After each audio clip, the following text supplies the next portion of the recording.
গল্পকথন by Kallol চ্যানেলে আপনারা শুনছেন হুমায়ুন আহমেদের লেখা কৃষ্ণপক্ষ, আজ দ্বিতীয় পর্ব। রাগে হাত কামড়াতে ইচ্ছা করছে।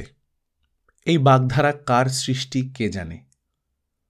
মুহিবের এই মুহূর্তে মনে হচ্ছে এর চেয়ে সঠিক বাগধারা বাংলা সাহিত্যে আর নেই। সত্যি সত্যি তার হাত কামড়াতে ইচ্ছা করছে। চিটাগাং যাবার জন্য তৈরি হয়ে সে ভোর 8টায় চলে এসেছে, কারণ তার দুলাভাই মানুষটি অফিসে আসেন কাঁটায় কাঁটায় 8টায়। অফিসে এসে তিনি যেন দেখেন মুহিব উপস্থিত আছে। এই কারণেই মুহিব ছুটে এসেছে অরুর কাছ থেকে। ঠিকমতো বিদায়ও নেওয়া হয়নি। সে কেন চিটাগাং যাচ্ছে, কবে ফিরবে, কিছুই বলা হয়নি। তার চেয়েও বড় কথা, সে অরুকে বাসায় একা ফেলে এসেছে। বজলু এবং তার স্ত্রী ফেরেনি। ওদের ব্যাপারটা কি সেই খোঁজও নেওয়া হয়নি। চলে আসবার সময় গরম চায়ের কাপে ফু দিতে দিতে শুধু বলেছে, তোমার সঙ্গে দেখা হবে 2 দিন পর। এই 2 দিন আমি কোথায় যাচ্ছি, কি করছি, কিছু জিজ্ঞেস করবে না। অরু বলেছে, আচ্ছা জিজ্ঞেস করব না, ফর গড সেক এইভাবে চা খেও না, মুখ পুড়বে। মুখ অলরেডি পুড়ে গেছে, উপায় নেই। সকাল 8টার আগে অফিসে উপস্থিত থাকতে হবে। শোনো অরু, আমি যদি পিরিচে ঢেলে চা খাই তাহলে কি তোমার সূক্ষ্ম রুচিবোধ খুব আহত হবে? হবে, তবে আজকের জন্য অনুমতি দেয়া গেল। পিরিচে ঢেলেই খাও। মুহিব পিরিচে চা ঢালতে ঢালতে বলল, কাল রাতের ব্যাপারটার জন্য আমি দুঃখিত। কোন ব্যাপার? এত প্ল্যান প্রোগ্রাম করেও শেষটায় শুয়ে লম্বা ঘুম। বুঝলে অরু, এত আরামের ঘুম আমি কোনোদিন ঘুমাইনি। সরি, ভুল বললাম, আরেকবার ঘুমিয়েছিলাম এসএসসি পরীক্ষার রেজাল্টের পর। অঙ্ক খুব খারাপ হয়েছিল, ধরেই নিয়েছিলাম পাশ করব না। রেজাল্ট হবার পর দেখি 2nd ডিভিশন। এমন ঘুম দিলাম, ঘুম ভেঙেছে পরদিন সকাল 10টায়। আনন্দে এবং দুঃখে নাকি মানুষের ঘুম হয় না। আমার মেকানিজম সম্পূর্ণ উল্টো। আনন্দ এবং দুঃখ, এই 2 ব্যাপারেই আমার ঘুম বেড়ে যায়। বাবার মৃত্যুর কথা কি তোমাকে বলেছি? বাবার শ্বাসকষ্ট শুরু হবার পর হাসপাতালে নেওয়া হলো। ভয়াবহ অবস্থা, সবাই ছোটাছুটি করছে। মৃত্যুর আগে আগে বাবা কি মনে করে যেন আমাকে দেখতে চাইলেন। কান্নাকাটি, হুলুস্থুল। আমাকে খুঁজে পাওয়া যাচ্ছে না। হঠাৎ আবিষ্কার করা হলো আমি হাসপাতালের বারান্দার বেঞ্চিতে শুয়ে মরার মতো ঘুমোচ্ছি। অরু বলল, ঘুমের মধ্যে তোমার কি কথা বলার অভ্যেস আছে? আছে, কথা বলার অভ্যেস আছে, নাক ডাকার অভ্যেস আছে, বিছানা থেকে গড়িয়ে পড়ে যাবার অভ্যাসও আছে। আরেকটা অভ্যাস খুব ছোটবেলায় ছিল, তোমার সূক্ষ্ম রুচির কারণে বলতে পারছি না। অভয় দিলে বলি? দরকার নেই। বুঝতে পারছো বোধ হয়, জল ঘটিত ব্যাপার। চুপ করো তো, 7টা 21 বাজে। কি সর্বনাশ! এরকম ছটফট করবে না তো, চুপ করে বসো। জলে ভেসে যাক তোমার অ্যাপয়েন্টমেন্ট, আই ডোন্ট কেয়ার। আচ্ছা যাও, বসলাম। এখন বলো, আমাকে বিয়ে করে তুমি কি সুখী হয়েছ? মুহিব হাসতে হাসতে বলল, বিয়ে যে করেছি তাই তো বুঝতে পারছি না। এখনো তোমাকে প্রেমিকার মতোই লাগছে, স্ত্রীর মতো লাগছে না। কি করলে স্ত্রীর মতো লাগবে? একটু ঝগড়া করো তো। মুহিব হাসছে, শব্দ করে হাসছে। অরুর মনে হলো, এত সুন্দর করে একটা মানুষ কিভাবে হাসে। খুব যেদিন তাড়া থাকে সেদিন বেবি ট্যাক্সি পাওয়া যায় না। যদিও পাওয়া যায়, সেই বেবি ট্যাক্সির স্টার্ট কিছুক্ষণ পরপর বন্ধ হয়ে যায় এবং সেদিন রাস্তায় সবচেয়ে বেশি জ্যাম থাকে। মুহিবের বেলায় কোনোটাই ঘটল না। সে কাঁটায় কাঁটায় 8টার সময় অফিসে উপস্থিত হল। সে বেবি ট্যাক্সি থেকে নামার কিছুক্ষণ পরে এলেন শফিকুর রহমান। মুহিবকে যথাসময়ে উপস্থিত দেখে তিনি আনন্দিত হলেন কিনা বোঝা গেল না। শুকনো মুখে বললেন, আমার পিএকে চিঠি টাইপ করতে দিয়েছি, ওর কাছ থেকে চিঠি নিয়ে যাও। জি আচ্ছা। একটা পিক আপ যাবে চিটাগাং, ড্রাইভার এলেই রওনা হয়ে যাবে। জি আচ্ছা। কাল রাতে কোথায় ছিলে? বাসায় ফেরোনি কেন? তোমার আপা দুশ্চিন্তা করছিল, যেদিন বাসায় ফিরবে না বলে আসবে। মুহিব তৃতীয়বারের মতো বলল, জি আচ্ছা। তাকে একটা টেলিফোন করে জানাও যে তুমি ভালো আছো এবং চিটাগাং যাচ্ছ। কী কারণে যাচ্ছ তাও জানাতে পারো, সে খুশি হবে। মুহিব বাসায় টেলিফোন করল না। সবাই খানিকটা দুশ্চিন্তা ভোগ করুক।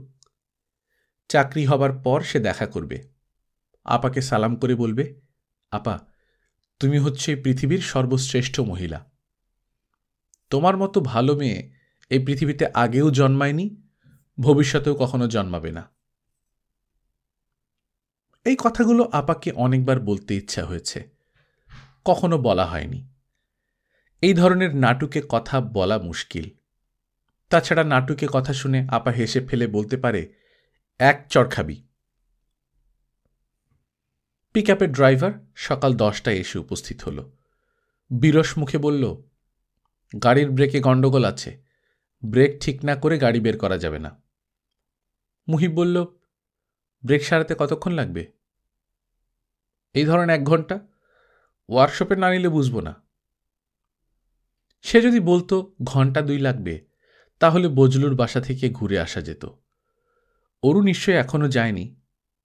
মুহিব বলল, আমরা তাহলে 11টার দিকে রওনা হচ্ছি? জি। 1 ঘন্টার সময় কাটানোই সমস্যা। আপাকে একটা টেলিফোন করলে অবশ্য অনেকটা সময় কাটবে। আপা আধা ঘন্টার আগে টেলিফোন ছাড়বে না। মুহিব শুধুমাত্র সময় কাটানোর জন্যে টেলিফোন করল। আপা।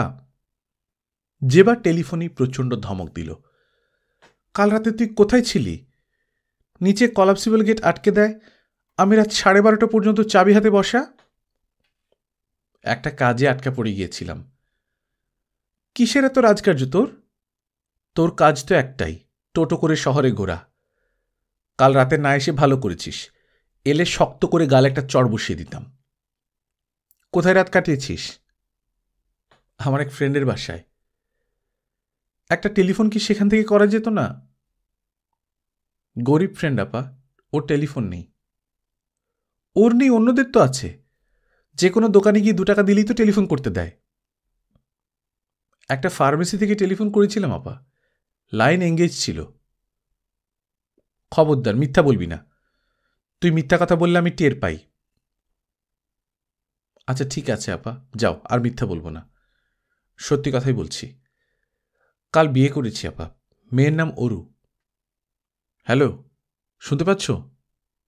হ্যালো। অনেকক্ষণ পর জেবা বলল, তোর কথার ধরনে মনে হচ্ছে সত্যি বিয়ে করেছিস।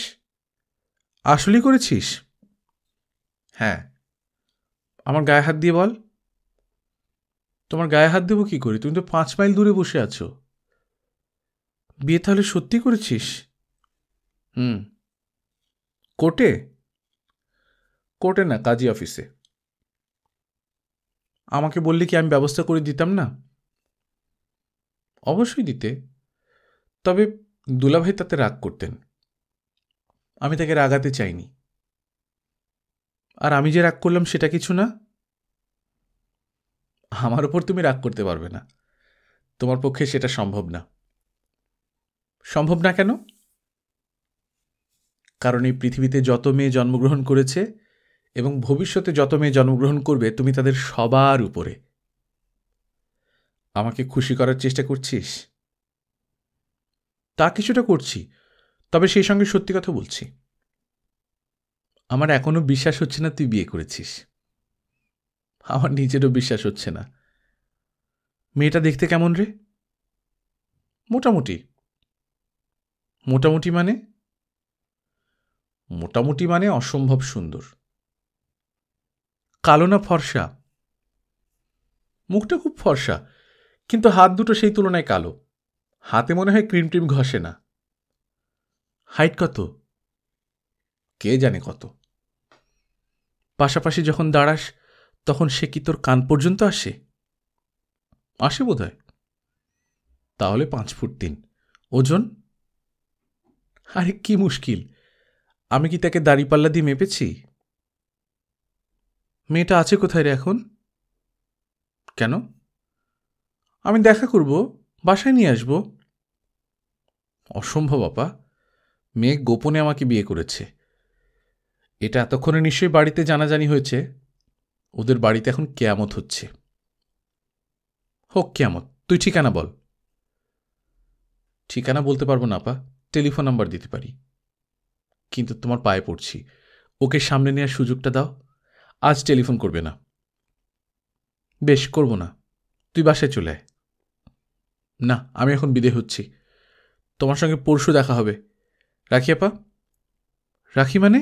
টেলিফোন নাম্বার দে। মুহিব টেলিফোন নাম্বার দিল। জেবা বলল, মেয়েটার মুখ লম্বা না গোল? মুহিব বিরক্ত হয়ে বলল, মুখ লম্বা না গোল তা দিয়ে কি হবে? দরকার আছে, গোল মুখের মেয়েরা ভাগ্যবতী হয়। তোমার মুখ তো গোল, তুমি কি ভাগ্যবতী? জেবা খানিকক্ষণ চুপ করে থেকে বলল, বেশিরভাগ ক্ষেত্রে গোলমুখের মেয়েরা ভাগ্যবতী হয়, মাঝে মাঝে এক্সেপশন হয়। যখন এক্সেপশন হয় তখনকার অবস্থা ভয়াবহ। আপা, আমি আর কথা বলতে পারবো না, ড্রাইভার এসে গেছে, আমরা এক্ষুনি রওনা হব। মেয়েটার গালে কি তিল আছে? ডান গালে। বড় যন্ত্রণা করছো তো তুমি। যন্ত্রণা কেন করছি জানিস?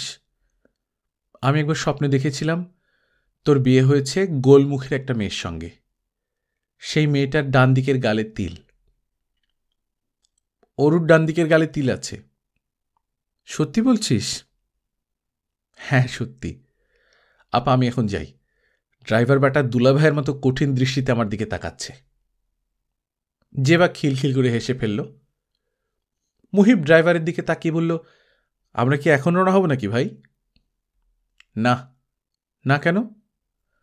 খাওয়া দাওয়া করে স্টার্ট করব, চিন্তার কিছু নাই, উড়ায় নিয়ে যাব। আপনার নাম কি ভাই? মহসিন। মহসিন সাহেব, উড়ায় নেয়ার দরকার নাই, ধীরে সুস্থে নিয়ে যাবেন। যেরকম বলবেন সেরকম যাব। আপনার একটা কথা বলি ভাই সাহেব, যদি কিছু মনে না করেন। না, কিছু মনে করব না, বলে ফেলুন। আমার কয়েকজন আত্মীয় যাবে চিটাগাং, যদি অনুমতি দেন এরারে গাড়ির পেছনের সিটে বসায় নিয়ে যাই। আমার দিক থেকে কোনো অসুবিধা নেই, শুধু সত্যি কথাটা বলুন, এরা আপনার আত্মীয় নাকি ভাড়ার বিনিময়ে কিছু প্যাসেঞ্জার নিয়ে যাচ্ছেন? মহসিন উত্তর দিল না, হাই তুলল। মুহিব বলল, প্যাসেঞ্জার কোত্থেকে তুলবেন? সায়দাবাদ বাস স্টেশনের কাছে। গাড়ি ভর্তি করে প্যাসেঞ্জার নিয়ে নিন, শুধু লক্ষ্য রাখবেন আমার বসার জন্য যেন জায়গা থাকে। গাড়িতে উঠেই ঘুম দেব, সারা রাত ঘুমাইনি, ঘুমাতে ঘুমাতে এবং স্বপ্ন দেখতে দেখতে যাব। ড্রাইভার হেসে ফেলল। গাড়ি রওনা হলো দুপুর 1টায়। মুহিব বসেছে ড্রাইভারের পাশের সিটে। সিটটা ঢালু, বসে আরাম পাওয়া যাচ্ছে না। গাড়ি ভর্তি মানুষ, দুটি পরিবার মালামাল নিয়ে উঠেছে। হইচই চেঁচামেচি হচ্ছে, সবার জায়গাও হচ্ছে না। 6-7 বছর বয়সী একটি বালিকা ক্রমাগত বলছে, সামনে বসবো, সামনে বসবো। বাধ্য হয়ে মুহিবকে বলতে হলো, এসো সামনে এসো। মেয়েটিকে কোলে নিয়ে মুহিবকে বসতে হয়েছে। মেয়েটি তার গলা জড়িয়ে বসেছে। কথাবার্তা এমনভাবে বলছে যেন মুহিব দীর্ঘদিনের পরিচিত। কি নাম তোমার খুকি? আমার নাম লিনা, আমি ক্লাস 2তে পড়ি। বাহ, আমরা এরকম একটা গাড়ি কিনব। এত বড় গাড়ি? এর চেয়ে বড় কিনব, লাল রঙের। খুব ভালো। আব্বু কিনে দেবে, আব্বুর অনেক টাকা আছে। পেছনের সিটে বসা লিনার আব্বু বিরক্ত হয়ে ধমক দিল, চুপ কর লিনা, বেশি কথা বলে। আব্বু টাকার গাছ পুঁতেছে। লিনা সাময়িকভাবে চুপ করল। লিনার বাবা মুহিবের দিকে তাকিয়ে বললেন, স্যার একটা সিগারেট খাবেন? বেনসন আছে। মুহিব বলল, এখন ইচ্ছা করছে না। যখন ইচ্ছা করবে আমাকে বলবেন। লম্বা জার্নি, সিগারেট ছাড়া হয় না। আমি 10টা বেনসন কিনেছি। আর স্যার, আমার মেয়ে যদি বেশি বিরক্ত করে চড় দিবেন, ঠান্ডা হয়ে যাবে। বিচ্ছু মেয়ে, সাথে নিয়ে বের হই না। বাধ্য হয়ে ঢাকায় গিয়েছিলাম, আমার ছোট শ্যালকের বিবাহ ছিল, পরিবার নিয়ে যেতে হলো। 3,000 টাকা গচ্চা, হাত একেবারে খালি। স্যারের গাড়ি পাওয়ায় রক্ষা হয়েছে। মুহিব লক্ষ্য করল লীনার বাবারও কথা বলার রোগ আছে। মেয়ে সম্ভবত বাবার কাছ থেকেই কথা বলার বিদ্যা আয়ত্ত করেছে। আমার শ্যালক ব্যাংকে কাজ করে, আরব বাংলাদেশ ব্যাংক। তাই নাকি? জি স্যার। আর মেয়ের বাড়ি মেহেরপুর। অবশ্যই এখন তারা ঢাকায় সেটেলড। মেয়ে আপনার MA পাস। খুবই ভালো। লীনা ঘুমিয়ে পড়েছে কিনা একটু দেখেন তো স্যার। ঘুমিয়ে পড়লে মুখের লালায় শার্ট ভিজিয়ে দেবে, একটু কেয়ারফুল থাকবেন। গাড়ি প্রায় উড়ে চলেছে। মহসিন একের পর এক গাড়ি ওভারটেক করছে। এখন পাল্লাপাল্লি চলছে একটা ট্রাকের সঙ্গে। ট্রাক কিছুতেই সাইড দিচ্ছে না। ট্রাকের পেছনে লেখা মায়ের দোয়া।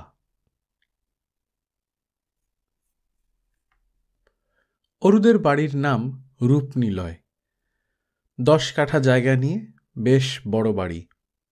সামনে বাগান আছে। উল্লসিত হবার মতো বাগান না, বরং বিরক্ত হবার মতো বাগান।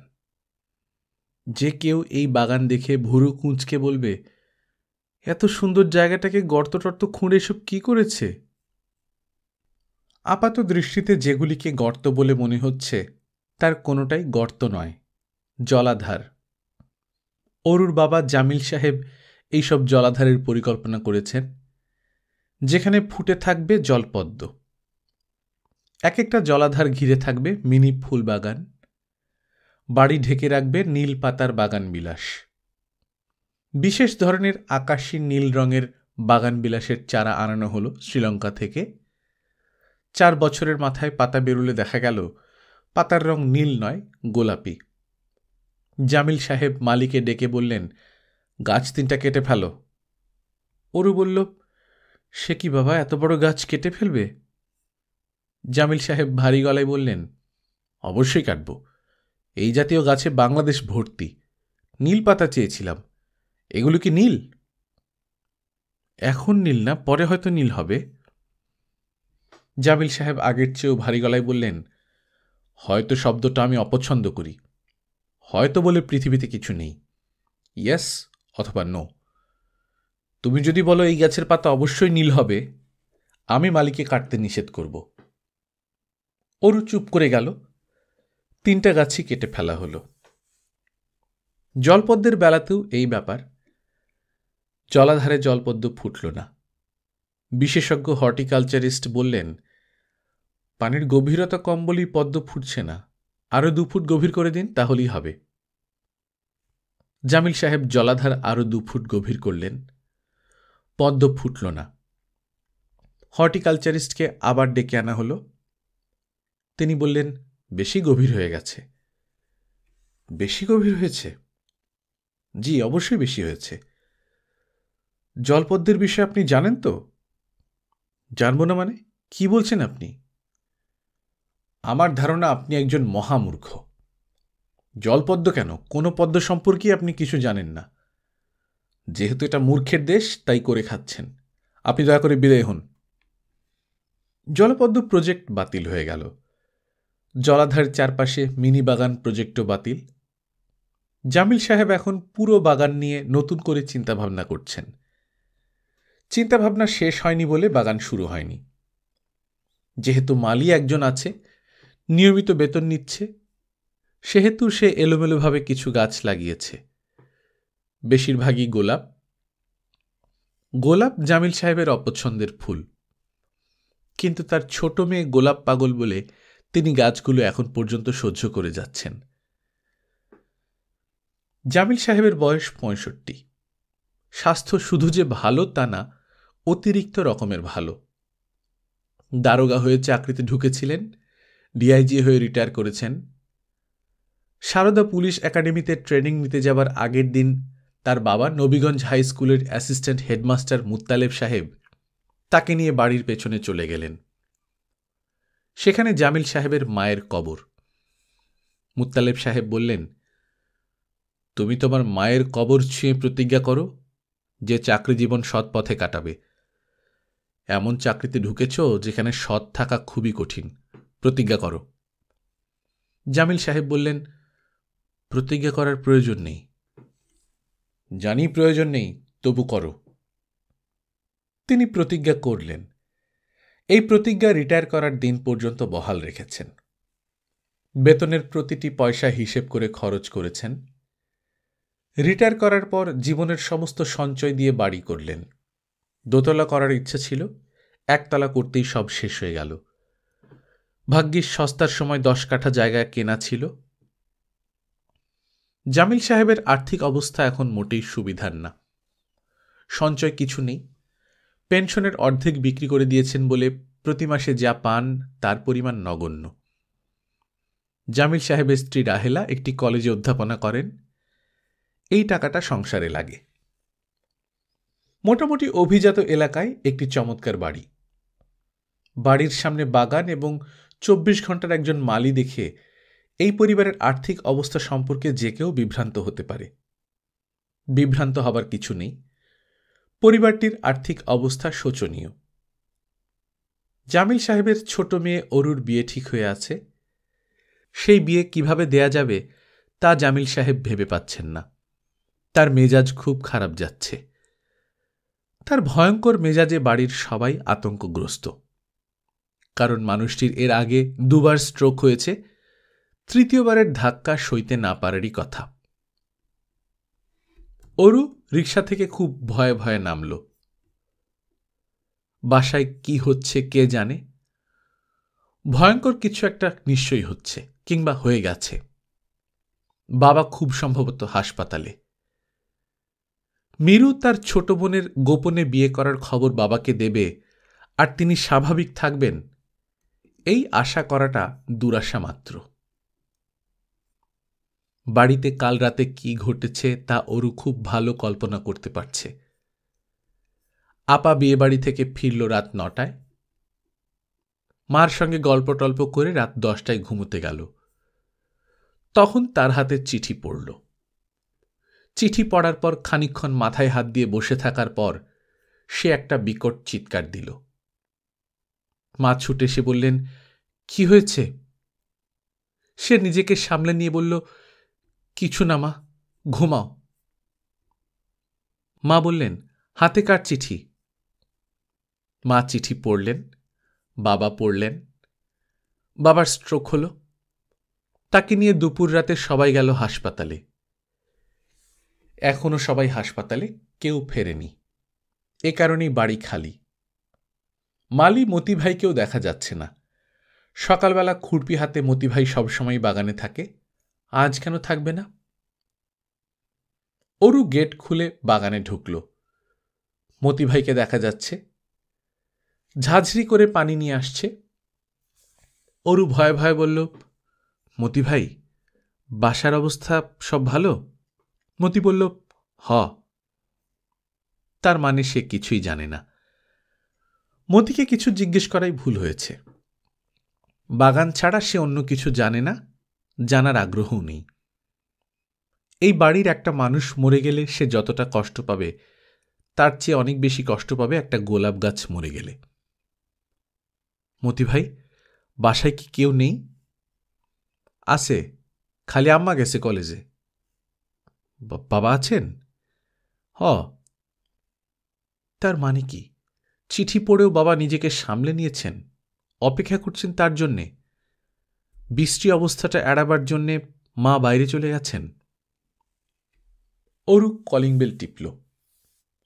আজ কলিং বেলটাও কেন যেন অন্যরকম করে বাজছে, কান্নার মতো শব্দ হচ্ছে। দরজা খুললেন জামিল সাহেব। তার হাতে খবরের কাগজ। তিনি মেয়েকে কিছু না বলে আগের জায়গায় ফিরে গেলেন। অরু ভয়ে ভয়ে বলল, কেমন আছো বাবা? তিনি বিরক্ত গলায় বললেন, যেমন সবসময় থাকি তেমন আছি। ভালো থাকার মতো কিছু ঘটেনি, আবার খারাপ থাকার মতো কিছু ঘটেনি। আজকের কাগজ পড়েছিস? না বাবা। মন দিয়ে পড়। কি আছে কাগজে? কি আছে সেটা জানার জন্যই তো পড়তে বলছি। নে, কাগজটা হাতে করে নিয়ে যা। কাগজ হাতে অরু বাড়ির ভেতর ঢুকল। বোঝাই যাচ্ছে বাবা এখনো কিছুই জানেন না। আপা তাকে বলেনি। বুদ্ধিমতীর মতো চেপে গেছে। মিরু বারান্দার মোড়ায় বসে ছেলেকে ডিম পোচ খাওয়াবার চেষ্টা করছে। চেষ্টার ফল হয়েছে ভয়াবহ। সারা মুখে গায়ে মেঝেতে ডিমের ছড়াছড়ি। মিরু বলল, তুই না বললি দুপুরের দিকে আসবি, এখনই চলে এলি যে? ভালো লাগছিল না। আপা, তুমি কি চিঠিটা পড়েছ? কোন চিঠি? তোমার টেবিলের ওপর একটা চিঠি ছিল না? ছিল নাকি? কই দেখিনি তো, কার চিঠি? জবাব না দিয়ে অরু মিরুর ঘরে ঢুকে গেল। চিঠি সরিয়ে ফেলতে হবে। 2-1 দিন পরে জানালেও কোনো ক্ষতি নেই। ঘুমে তার শরীর ভেঙে আসছে। অরু ঠিক করল গরম পানি দিয়ে সে দীর্ঘ একটা শাওয়ার নেবে, তারপর পরপর 2 কাপ চা খেয়ে টানা ঘুম দেবে। তার আগে অবশ্যই খবরের কাগজটা পড়ে ফেলা দরকার। বাবা জেরা করবেন। কলম্বোয় একদিনের সার্ক শীর্ষ বৈঠক। বাকেরগঞ্জ 5 আসনে আজ ভোট, ত্রিমুখী লড়াই। সোভিয়েত ক্ষমতা কেন্দ্রগুলি ইয়েলেৎসিনের দখলে। 48 ঘণ্টার ধর্মঘট পালন করুন স্কপ নেতৃবৃন্দ। বগি লাইনচ্যুত, 7 জন যাত্রী আহত। হেডিং পড়ার পর আর কিছু পড়তে ইচ্ছে করে না। হেডিং পড়তে গেলেই হাই ওঠে, খবর পড়বে কি? অরু ময়নার মাকে গরম পানি করতে বলে আবার বারান্দায় এলো। আপা ডিম পোচ খাওয়ানোর চেষ্টা চালিয়ে যাচ্ছে। নতুন আরেকটা ডিম পোচ দেখা যাচ্ছে। আবিরের মুখের সামনে চামচ ধরে মিরু বলছে, একটু হা করো বাবু, একটু হা করো। আম্মু তোমার লাল টুকটুক ছোট্ট জিভটা দেখতে চায়। আমার বাবুর মতো সুন্দর জীব এই পৃথিবীতে আর কারও নেই। অরু বলল, কেন যন্ত্রণা করছো আপা, ছেড়ে দাও না। নিজের চোখে দেখছিস না স্বাস্থ্যের হাল, তারপরে বলছিস ছেড়ে দিতে? জোর করে খাওয়াবে, তারপর বমি করে সবটা ফেলে দেবে। ফেলুক, তোর বাচ্চাকে তুই তোর থিওরি মতো মানুষ করিস। খেতে চাচ্ছে না, তারপরে তুমি জোর করে খাওয়াবে? তোমাকে কেউ জোর করে খাওয়ালে ভালো লাগতো? তুই আমার সামনে থেকে যা তো। চিঠির ব্যাপারটা মিরু উল্লেখ করল না। কিছু জিজ্ঞেস করলে বানিয়ে বানিয়ে এক গাদা কথা বলতে হতো। অল্প কথায় মিথ্যা বলা যায় না, সামান্য মিথ্যাও অনেক ফেনিয়ে ফানিয়ে বলতে হয়। মিরু বলল, কাল বিয়েবাড়িতে একটা দারুণ মজার ব্যাপার হয়েছে। আমি হাসতে হাসতে। কি হয়েছে? মিরু কি হয়েছে তা বলা বন্ধ রেখে বাবুকে ডিম খাওয়ানোয় ব্যস্ত হয়ে গেল। খাও খাও লক্ষ্মী সোনা, হাঁ করো হাঁ করো, দেখি আমার বাবুর লাল টুকটুকে জিভটা। অরু বলল, কাল বাড়িতে কি হয়েছিল? দেখছিস না বাবুকে খাওয়াচ্ছি, কেন বিরক্ত করছিস? আচ্ছা আচ্ছা, আর করব না। তুই বাবাকে 1 কাপ চা দিয়ে আয় তো। আমার কাছে চা চেয়েছিলেন, আমি বাবুর খাওয়া নিয়ে আটকা পড়ে গেলাম। ছাড়া পাবে কখন? কি জানি কখন, এ তো হা করছে না। ঠাস করে একটা চড় দাও, চড় খেলেই হা করবে, তখন মুখে ডিম ঢুকিয়ে আরেকটা চড় দিবে, ভয় পেয়ে ডিম গিলে ফেলবে। মিরু কঠিন চোখে তাকালো। অরু চলে গেল রান্নাঘরে বাবার জন্য চা বানাতে। ময়নার মা চা বানানোর কাজটা ভালোই পারে, কিন্তু তার চা বাবা মুখে দেবেন না। তার রান্না করা খাবার খেতে কোনো অসুবিধে নেই, শুধু চা খাওয়া যাবে না। অরু বাবার সামনে চায়ের কাপ নামিয়ে রেখে বলল, বাবা চা। জামিল সাহেব চোখ বন্ধ করে আধশোয়া হয়ে আছেন। তিনি চোখ খুললেন না, চোখ বন্ধ রেখেই বললেন, বস মিরু। মিরু না বাবা, আমি অরু। তোকে চা বানাতে বলিনি তো, মিরুকে বলেছিলাম। দায়িত্ব ট্রান্সফার করে দেবার যে বদভ্যাস মিরুর হয়েছে, তার ফলাফল সুদূর প্রসারী। তাকে যখন যা করতে বলি তখনই সে তা অন্যের ঘাড়ে চাপিয়ে দেয়, 1 সেকেন্ড দেরি করে না। কাল তাকে বললাম শার্ট ইস্ত্রি করে দিতে, সে সঙ্গে সঙ্গে চেঁচিয়ে বলল, মা বাবার শার্ট ইস্ত্রি করে দাও। বাবুকে নিয়ে ব্যস্ত থাকে। তাই তো দেখছি, তুই বস। আমি এখন গোসল করব বাবা, পানি গরম করা হয়েছে, দেরি করলে ঠান্ডা হয়ে যাবে। গোসল ঠান্ডা পানি দিয়েই করতে হয়, শীতকালে গোসল করতে হয় বরফ শীতল পানি দিয়ে, আর গরমকালে ফুটন্ত পানি দিয়ে। গরমকালে লিউকম পানি দিয়ে। খবরের কাগজ পড়তে বলেছিলাম, পড়েছিস? হ্যাঁ। চোখে পড়ার মতো কি পেয়েছিস? তেমন কিছু পাইনি। তোদের সমস্যা কি জানিস? তোদের সমস্যা হচ্ছে তোরা নিজেদের নিয়ে ব্যস্ত। আশেপাশে কি হচ্ছে না হচ্ছে সেদিকে কোনো লক্ষ্যও নেই, উৎসাহ নেই। আজকের খবরের কাগজের ফ্রন্ট পেজে একজন কুষ্ঠরোগীর কথা চাপা হয়েছে। সে আসলে কুষ্ঠরোগী নয়, মেকআপ নিয়ে রোগী সাজত। ফার্মগেটের ওভারব্রিজে শুয়ে ভিক্ষা করত, ধরা পড়েছে। সমস্ত কাগজের ফ্রন্ট পেজে তার ছবি, বিশাল নিউজ। অরু ক্ষীণস্বরে বলল, ভেরি ইন্টারেস্টিং। জামিল সাহেব কড়া গলায় বললেন, মোটেই ইন্টারেস্টিং নয়। একজন অসহায় মানুষ রোগী সেজে মানুষকে ধোঁকা দিচ্ছে, সেই খবর দেশের সংবাদপত্রের প্রথম পৃষ্ঠার সংবাদ হতে পারে না। তা তো বটেই। তুই কোনো কিছু না বুঝেই বললি, তা তো বটেই। গোসল করতে যাই বাবা, পানি ঠান্ডা হয়ে যাচ্ছে। জামিল সাহেব জবাব দিলেন না, বিরক্ত মুখে চায়ের কাপে চুমুক দিতে লাগলেন। অরু গোসল শেষ করে এসে দেখল বাবুর ডিম ভক্ষণ পর্ব শেষ হয়েছে, এখন চলছে দুধ পান পর্ব।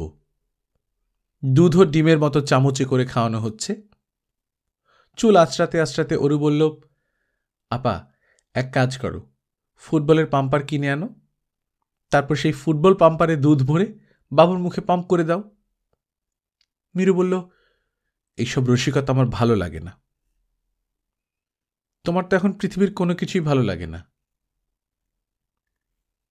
তুই সবসময় আমার পেছনে লাগিস না তরু, আমার অসহ্য লাগে। আর শোন, আজ বিকেলে বাসায় থাকবি। আবরার সাহেব টেলিফোন করেছিলেন। কথার ভঙ্গি দেখে মনে হলো বিকেলে আসবেন। আসবেন বলেছেন? সরাসরি বলেননি, জিজ্ঞেস করেছিলেন তোর কথা। আমি বললাম বন্ধুর বাড়িতে গেছে, রাতে থাকবে। সেই বন্ধুর টেলিফোন আছে কিনা জিজ্ঞেস করছিলেন। ও, তুই আজ বিকেলে বাসায় থাকবি কিনা জানতে চাচ্ছিলেন। আমি বলেছি থাকবে, আপনি আসতে চাইলে আসুন। কি বললেন? আসবেন? কিছু বলেননি, আসবেন তো বটেই। তুই বিকেলে বাসায় থাকিস। আমি বাসাতেই থাকব, যাব আর কোথায়। গোসল করে এক কাপ গরম চা খাবার পরপর অরুর ঘুম কেটে গেল। একটু আগে ঘুমের চোখ জড়িয়ে আসছিল, এখন ঘুম নেই।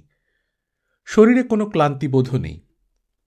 সে ঠিক করল আবরারকে লেখার চিঠিটা শেষ করে ফেলবে। আজ যদি আসেন তাকে হাতে হাতে দেবে, না এলে বাসায় গিয়ে দিয়ে আসবে। সে বিয়ের জন্যই অপেক্ষা করছিল। বিয়ে হয়ে গেছে, আর অপেক্ষা করার কিছু নেই। অরু দীর্ঘ চিঠি লিখতে পারে না। অনেক কিছু লেখার জন্য সে কাগজ কলম নিয়ে বসে। খানিকটা লেখার পর মনে হয় সব লেখা হয়ে গেল। সেই অর্থে আবরারকে লেখা তার চিঠিটা বেশ দীর্ঘ বলা যেতে পারে। চিঠিতে সম্বোধন নেই। কি সম্বোধন দেয়া যায় অনেক ভেবেও সে বের করতে পারেনি। সুজনেষু, প্রিয়জনেষু, শ্রদ্ধাস্পদেষু, কোনোটাই মানায় না।